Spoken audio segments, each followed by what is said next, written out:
Before we get started, I want to take just a moment to tell you how you can go deeper with these stories. If you enjoy Dauphin Island Diaries, you can support the show on Patreon.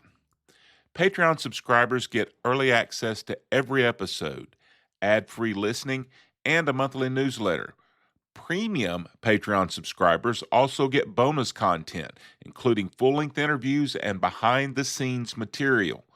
You can find that at patreon.com/Summers Media Enterprises. Now, let's get into the story.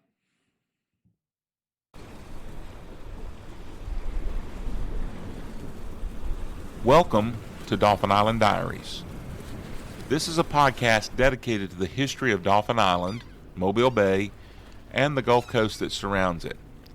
Twice each month, we bring you a story about the people, the places, and the moments that have shaped this island and the waters and coastline beyond it. Some of these stories are well known. Others have been buried by time and storms and shifting shorelines, but they're still here.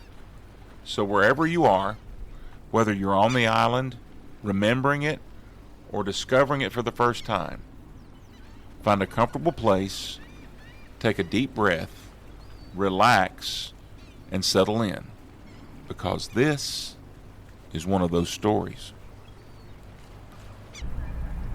The early American settlers were always looking westward. For those who arrived on the East Coast and then began driving into the hinterland, it was the Appalachians that beckoned.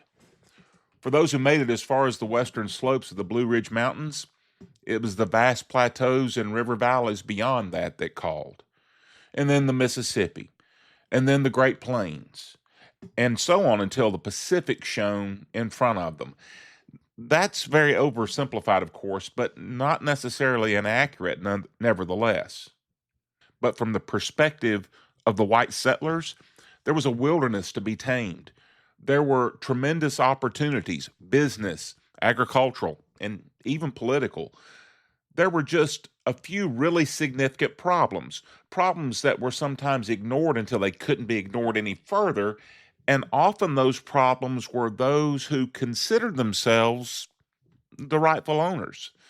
Ever since Christopher Columbus started making trips to the Americas in the late 15th century, the major European powers of the time had been planting flags all over the hemisphere and claiming vast swathes of land for their own crowns. Spain, France, Portugal, Holland, Great Britain. It mattered little that these lands were not unoccupied. Might makes right, and those tribes were just wasting most of that land anyway, in the minds of those who planted the flags. In fact, the first of those major powers really to colonize what they called, quote, the New World, end quote, Spain, saw the natives more as, 1, peoples to be conquered, 2, peoples to be forced to Catholicism, and 3, peoples to force to become their labor force. When those people died in droves due to disease and a lack of adaptability to the forced labor practices of their conquerors, Spain, and the other European powers as well, they began importing people from a different continent, Africa, to work in those mines and on those plantations. So by the time the United States had won her independence, a number of things were undoubtedly true. First of all, forced African labor was fully ensconced on the North American continent. Secondly, the Native American tribes' claims to their ancestral homelands were, for all intents and purposes, going to be ignored by white settlers as much as they could be. Thirdly, 3 European powers had risen to the top of the food chain in terms of colonial powers in North America: Spain, France, and Great Britain. And fourthly, the United States had won her independence and was working to consolidate that, and it wasn't satisfied with where things were at that point. It was going to grow, and it was going to compete with those European powers to the extent that it possibly could. Now, it'd be years before the term manifest destiny would be coined to describe that westward expansionist policy and philosophy of the young United States. But anyone now looking back can clearly see that at the dawn of the 19th century, that it was already feeling that way in the United States. That was already the feeling and philosophy of the United States, even if they didn't yet have that term to define their intentions. And to be fair, this trend had already established itself before there even was a United States. On the western slopes of the Appalachians, in what would in time become the state of Tennessee, a group of settlers created their own independent government in the Watauga Association for a time before it would be absorbed by North Carolina right about the time the American Revolution was cranking up. A decade later, it would reappear in another form as the state of Franklin in the same place. And this is relevant to our story because Spain already looked at the westward expansionism of the U.S. with distrust. And they briefly negotiated with state of Franklin Governor John Sevier with an eye toward Franklin becoming a buffer against that westward U.S. expansionism. And let me pause here for just a moment to put in a shameless plug for the sister podcast, The Tennessee History Nerd. This week's episode, episode 14, The Failed Republic, focuses specifically on the state of Franklin. You can find that episode wherever you're listening to this one. But for our purposes today, by early 1789, Franklin was a memory, and the people still kept coming. As the 19th century dawned, Spain held Florida, but not just the area we think today of Florida. That was East Florida. West Florida extended from the Perdido River all the way across to what is today eastern Louisiana. That meant that much of what is today coastal Alabama and Mississippi was not American territory at all. It was Spanish territory. And the French, once again, were in Louisiana, from an ownership standpoint anyway. They'd lost that land in the 7 Years' War when they ceded those lands to the Spanish, who had sided with them against the British. And then after the success of the U.S. Revolution inspired the French to rise up against their monarchy, and then that revolt devolved into anarchy, an ambitious and opportunistic Corsican corporal by the name of Bonaparte consolidated power, declared himself emperor, and set about conquering everything he could lay his hands on. Along the way, in 1800, he did some horse trading and swapped Spain some of the territories in Tuscany that he'd conquered for the Louisiana territories in North America. Akin to a compulsive gambler, he was thinking of how he would expand the French Empire, and then reality hit. First, there was a slave revolt underway in Haiti that wasn't going well for the French.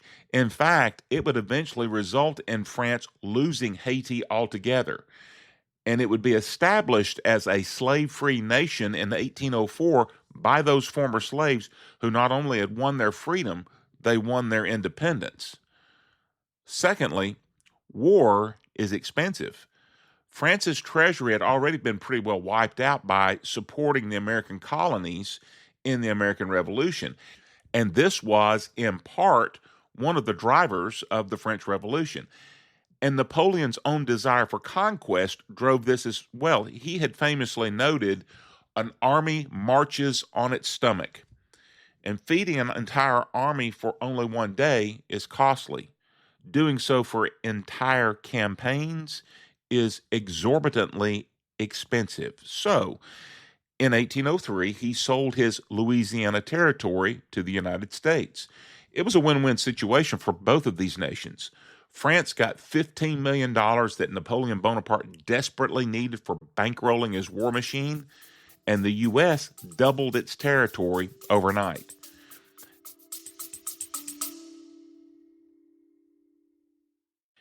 If you enjoy the way we tell stories here on Dauphin Island Diaries, there's another show you might want to check out, The Tennessee History Nerd. Same approach, different setting. Stories from across the volunteer state, rooted in place and built from the sources up. You can find it wherever you're listening right now. And now, let's get back to our story.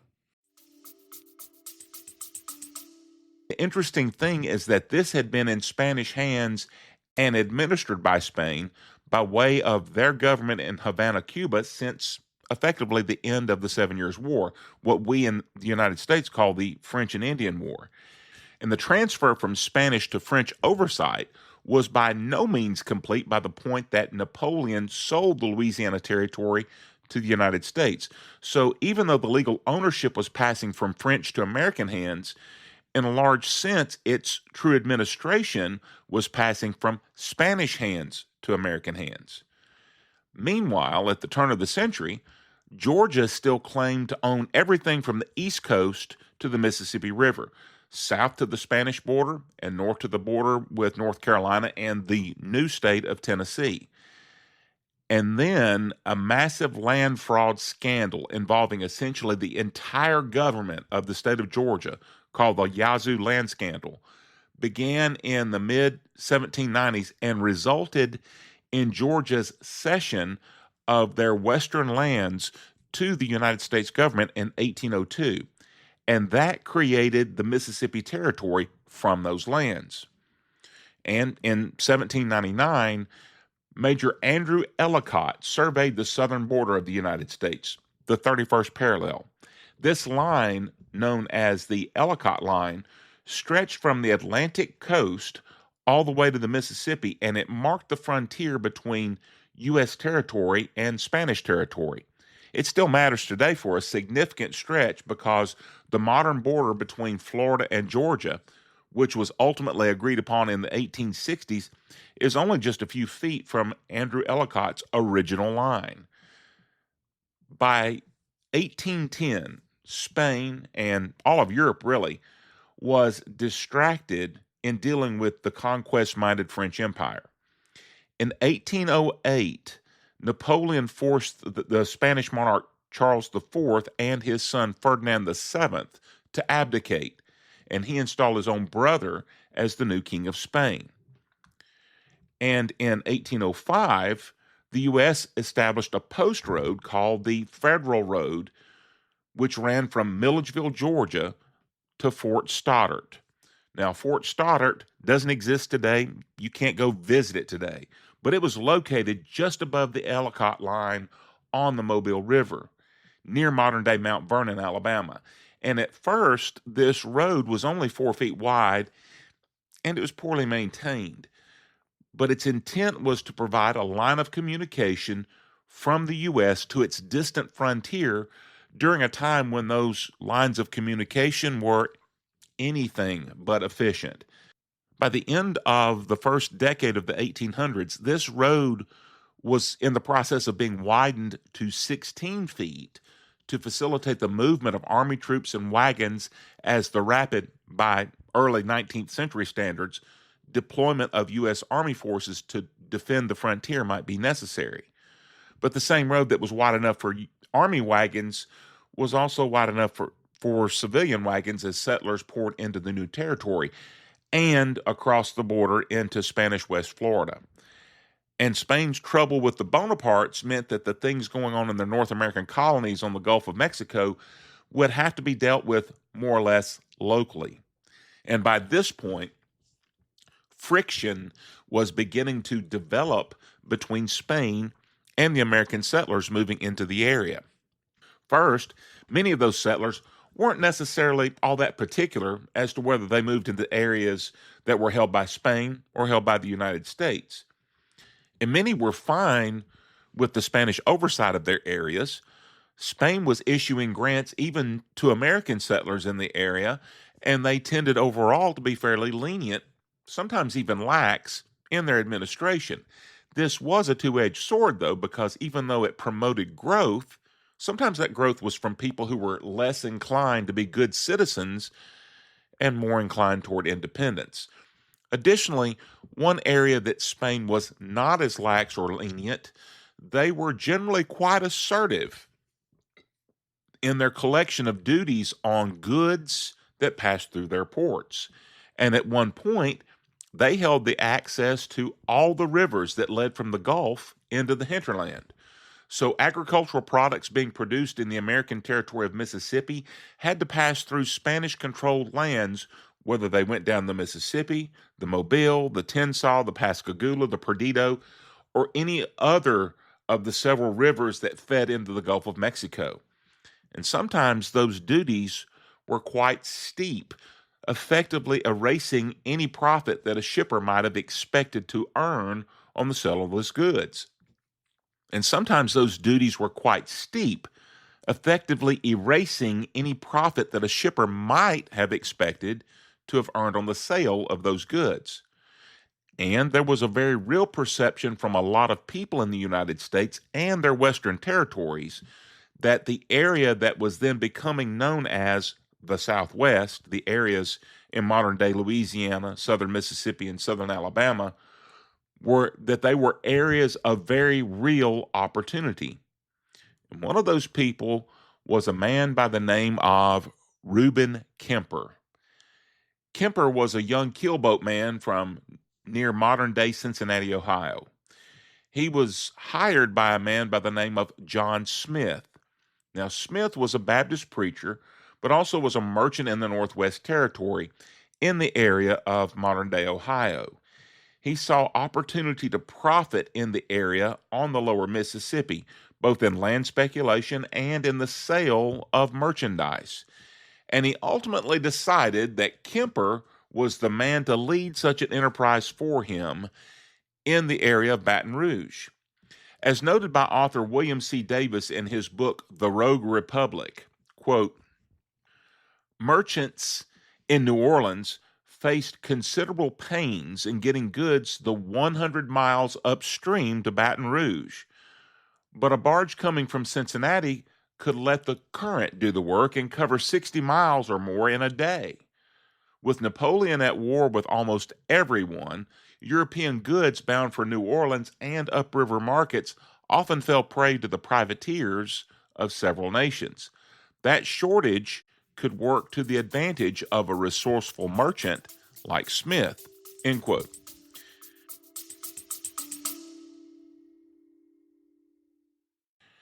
If you're a business with a strong connection to history, education, travel, or place-based storytelling, and you're looking to reach an audience that values those things, we should talk. You can reach me at john.summers@summersmediaenterprises.com. Now, let's get back to our story. And so this is how Reuben Kemper, and ultimately his brothers Nathan and Samuel, ended up in this area, settling for a time in a place called Bayou Sara, which was below the Ellicott line in Spanish territory. And that's an important distinction because we don't think about a border with another nation, especially a European nation, in that area today at all. But in the early 1800s, it was the reality that the Ellicott line was the line of demarcation with U.S. territory to the north and Spanish territory to the south. Even today in Alabama, near Mobile, where that Ellicott line stood is the Ellicott Rock. You can still go visit that today. Now, Reuben Kemper is going to be a fairly notable person in the road to the Republic of West Florida becoming a reality. So, to provide some additional context on how that came to be, Smith decided to make Reuben Kemper his business partner. Kemper enlisted the help of his brothers, and they settled in Bayou Sara, but they weren't doing particularly well with the business. And Smith, whose plans had been to use the profits of the venture to fuel his political ambitions in the Northwest Territory, and he was accustomed to 100% profits on his previous ventures, he became disillusioned with the lack of progress being made by the Kempers in providing those profits to him that he'd anticipated. And so he ended up dissolving the partnership and attempting to recoup his investments. As you might expect, this didn't go over especially well with the Kempers. Smith's use of the Spanish legal system to try to gain satisfaction from the Kempers led them, basically, to declare a personal vendetta on both Smith and the Spanish government. And so the Kempers became what were known as filibusters. Now, today, we mostly think of a filibuster as a tactic used in the U.S. Senate to delay or prevent the passage of a measure in that House by taking the floor and refusing to yield it. Some speakers in the past have exercised this tactic by doing crazy things like reading a phone book. But basically, it's intentionally not speaking on any matter of substance necessarily, but holding the floor and refusing to yield it for an actual vote. A filibuster, in the sense that we're talking about here, though, with the Kempers, would be defined as something like an irregular military adventurer, especially one who engages in an unauthorized military expedition into a foreign country to foment or support a revolution. That's the dictionary.com definition of the term filibuster that applies to this set of circumstances. And that's exactly what the Kempers sought to do in 1804, and those who joined them, even creating a kind of Declaration of Independence that borrowed heavily from Thomas Jefferson's language in the 1776 United States Declaration of Independence. But even though the Kempers were able to recruit a number of malcontents in the area, their revolution failed. The Kempers and their friends were dissatisfied with Spanish rule of the area at this time, but many of the other American settlers weren't. And thus the general uprising that the Kempers presumed would happen failed to materialize.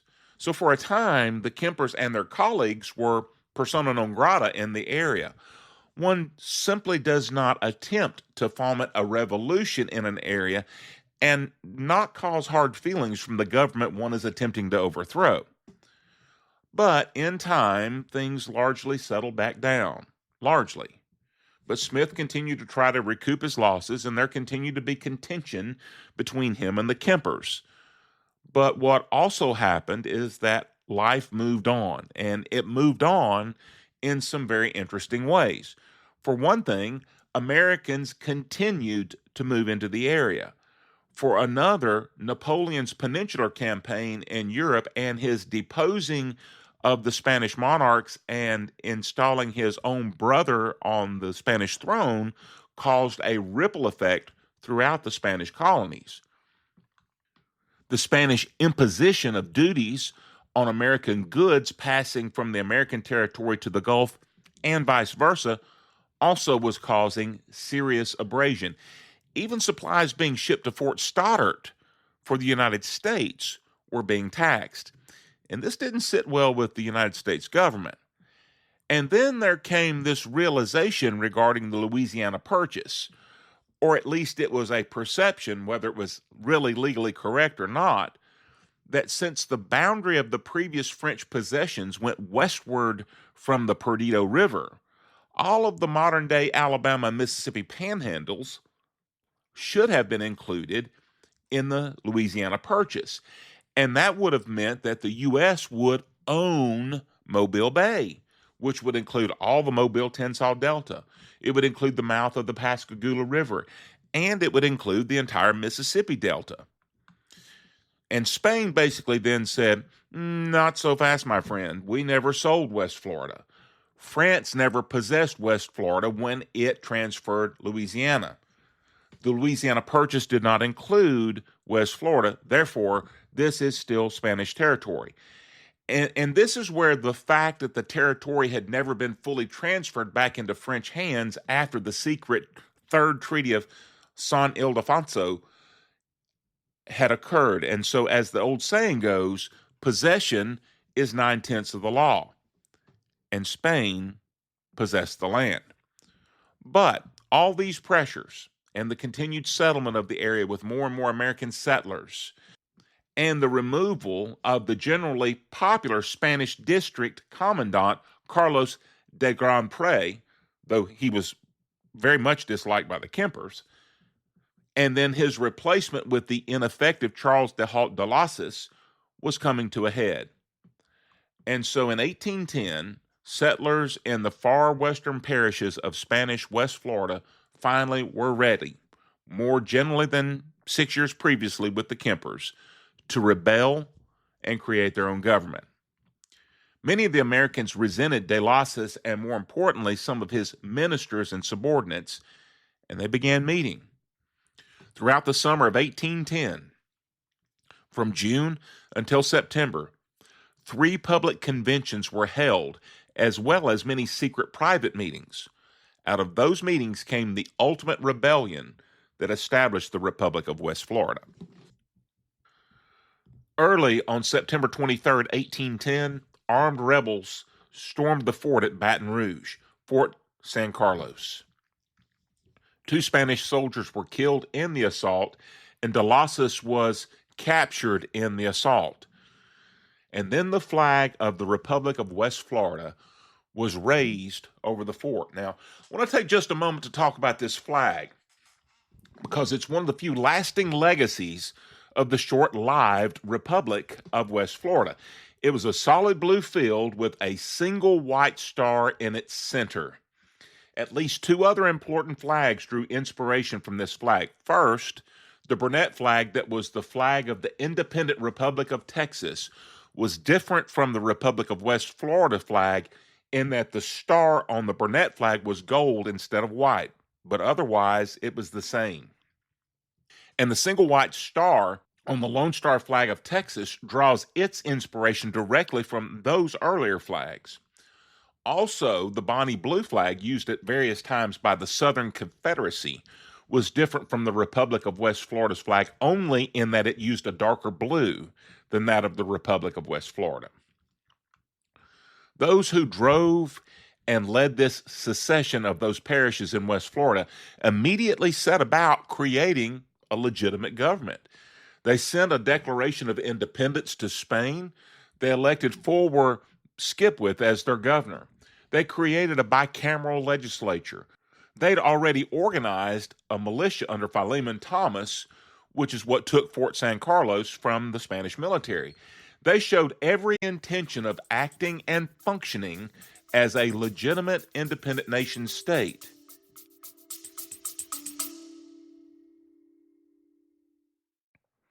If you've been enjoying Dauphin Island Diaries, there's a way to take a little piece of it with you. We've got merchandise available, shirts, hats, and more, so you can represent the show wherever you go. You can check that out at summersmediaenterprises.com/merch. And as always, thanks for listening. And now, let's return to the story. And then Reuben Kemper showed up again. He'd been absent when things started going down and almost missed the revolution he tried to start 6 years earlier. But at this point, he recognized that there was a very real opportunity for West Florida to include Mobile and Mobile Bay as part of the new republic. And so he organized his force, or gathered his mob, depending on which sources you check, and he headed east. He and his force camped out east of Mobile in the area around modern-day Bay Minette and waited. There was supposed to be an additional force joining him. Kemper was waiting for a force that never would arrive. The force under Sterling Dupre that Kemper presumed would be joining his force was instead using the confusion of the circumstances to raid and plunder the area around Pascagoula under the flag of the Republic of West Florida. And Kemper's men weren't doing a lot better. Now, they weren't raiding and plundering the way Dupre's men were, but the Kemper camp where the men were bivouacked had basically turned into a drunken party. It was more like a college fraternity party than a real military camp. And over time, men began leaving and returning to their own lives until only a couple dozen men remained. And then Kemper was arrested in Fort Stoddert. He'd been arranging for arms and munitions to be procured for the attack on Mobile. Harry Tolman, the federal judge of eastern Mississippi, had Kemper arrested to prevent the attack on Mobile that he'd learned was Kemper's objective. And in doing so, he probably did Reuben Kemper a huge favor. The men of Kemper's camp were so preoccupied with their drunken revelry, no pickets or men on watch, that they were thus easily captured by the Spanish soldiers under Mobile governor Vicente Foch. But in the West Florida capital of St. Francisville, things were moving ahead with the formation of the West Floridian government and the inauguration of Governor Skipwith on November 29, 1810. And so for 74 days, the Republic of West Florida existed in what is now the toe of the boot in the state of Louisiana. And then it all came to an abrupt end. As noted previously, communications from the United States to this region and vice versa were notoriously slow. 74 days is really how long it took for the news of the revolt to reach Washington, D.C., for President James Madison to determine a response, and for that response to get back to U.S. forces under William Clayburgh. Madison's proclamation of annexation was issued on October 27th, acting without authorization by Congress, but recognizing the urgency of the matter. When news reached Governor Skipwith, he was very bitter. He felt like the U.S. had abandoned the area and their right to possession. But the U.S. had been playing the long diplomatic game with Spain, asserting their right of possession of the area under the Louisiana Purchase, but choosing not to risk military action at that time with the Spanish kingdom. The feeling had been that eventually Spain would relent. And this was the very reason for the actions that Judge Harry Tolman had taken against Reuben Kemper. He was concerned that if Kemper and his merry band of filibusters were permitted to do what they planned to do, it would create or could create an international incident that would endanger that situation for the U.S. with Spain. And the rebellion by West Florida also achieved what the U.S. wanted. Americans taking territory away from Spain without the U.S. government having to exert military power. Skipwith was bitter, but his government had done exactly what Madison and Jefferson before him had been hoping for. And so Skipwith's term as governor of the Republic of West Florida lasted less than a fortnight. On December 10th, 1810, the United States took possession of the territory encompassed by the former Republic of West Florida. The single star of the flag of the Republic of West Florida was lowered. The Stars and Stripes flag was raised in its place. And because the story of the Republic of West Florida as an existing entity is so short, the real narrative of it is in its prologue and its epilogue. Because what happened after was, in no small part, driven by what had happened in the time leading up to the formation of the Republic. And there were a great number of things that were interconnected. And there were also a large number of things that were happening in the area at the same time that we haven't talked about that certainly were of interest, but due to time constraints around the length of our episode, we're not able to include in our discussion. First of all, this area was a hotbed of intrigue in the early 1800s.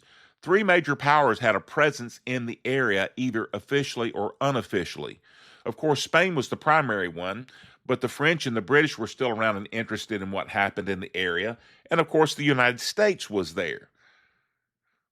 There was also a secret society with which Aaron Burr was associated. Now, Burr was, of course, the vice president under Thomas Jefferson, and he had killed Alexander Hamilton in a duel. That had effectively ended any hope Burr had for any kind of continued political career in the United States, and so now he's looking for other opportunities on the frontier. General James Wilkinson, the most senior officer in the U.S. Army, had outed Burr, who was arrested by Edmund Pendleton Gaines for treason. By the way, he's the guy for whom Fort Gaines on Dauphin Island is named. Now, Burr was ultimately exonerated to Jefferson's disgust, but he was forced out of the public spotlight altogether after that.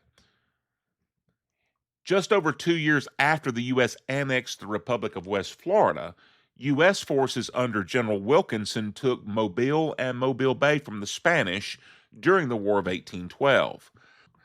The Spanish commander of Fort Carlota, which would be renamed Fort Conde, surrendered without a fight when he recognized that the U.S. had a vastly superior force.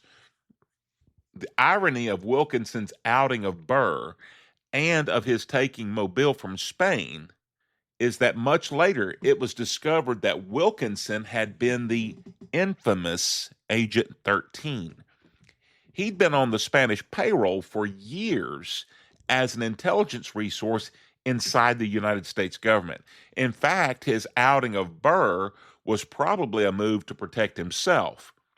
As a result of Wilkinson's taking of Mobile Bay, construction of Fort Bowyer began on the east side of the mouth of the bay. It would be captured briefly by the British and would later be the site of a much more extensive fortification that would play a significant role in the Battle of Mobile Bay, and that would be called Fort Morgan. The events that led to the creation of the short-lived Republic of West Florida are fascinating, but quite frankly, they're far more complex than I've been able to share in this short time. It would be very easy to flatten this event to simply settlers moved into the Spanish-held area. They got enough settlers together to create a rebellion and revolted, and the United States annexed them. And that description is true, but it doesn't convey all that was going on at Fort Stoddert, at Natchez, at New Orleans, in Mobile, in Baton Rouge, etc., and why. The fact is, there were at least two nations who wanted the territory and a third one that formed and wanted it too. But ultimately, it proved to be part of Manifest Destiny, even though it wasn't called that yet. And so that's going to do it for this episode of Dauphin Island Diaries, The Lost Republic. If you're interested, as we noted earlier, our sister podcast, The Tennessee History Nerd, talked in this week's episode about how another group of settlers attempted to create their own republic on the western slopes of the Appalachians in what is modern-day East Tennessee in the failed state. You can listen to that wherever you're listening right now. In our next episode, if all goes as planned, we're going to look at the history of the Sentinel at the mouth of the bay, that lone spire that we call the Sand Island Lighthouse. I hope you'll join us in 2 weeks as we visit that story, when we again explore where memories intermingle with the sand, the waves, and the wind. Until then, I'm Big John Summers, and these are Dauphin Island Diaries. May you enjoy fair winds today and a beautiful Dauphin Island sunset.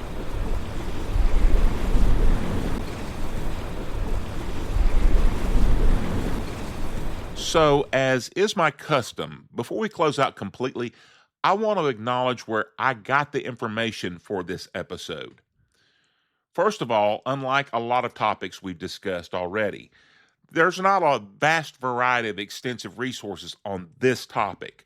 So this episode was researched primarily from William C. Davis's The Rogue Republic, How Would-Be Patriots Waged the Shortest Revolution in American History, and Mike Bunn and Susie Hartman's Fort Stoddert, American Sentinel on the Mobile River, 1799 to 1814. Additional information came from the Alabama Encyclopedia, Dictionary.com, and other historical reference sources used for fact-checking and chronology. I'd like also to thank historian Mike Bunn for insights shared during a personal interview on June 9th, 2026, which helped to provide additional context for several aspects of this story. As I noted earlier, this time in history is far more complex than I was able to convey in this week's episode due to time constraints. My goal for each of these episodes is 30 to 45 minutes. The audio book for The Rogue Republic is almost 14 hours. The audio book for Fort Stoddert is just over 4 hours.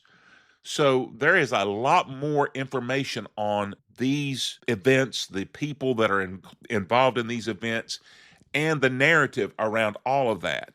And I encourage you to look into these resources as they present a much more complete rendering of the complexity and interdependence of the events of this period. I'm very thankful for these resources as well as others like them, and I couldn't do what I do without all the work and scholarship that they've already done before me. And as always, thanks so much for listening.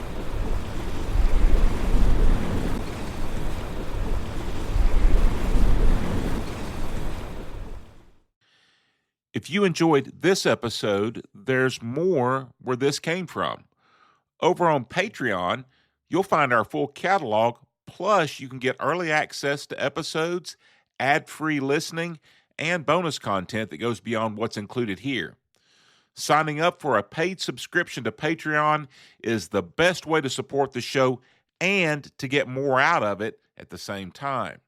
That's patreon.com/Summers Media Enterprises. And thanks for listening.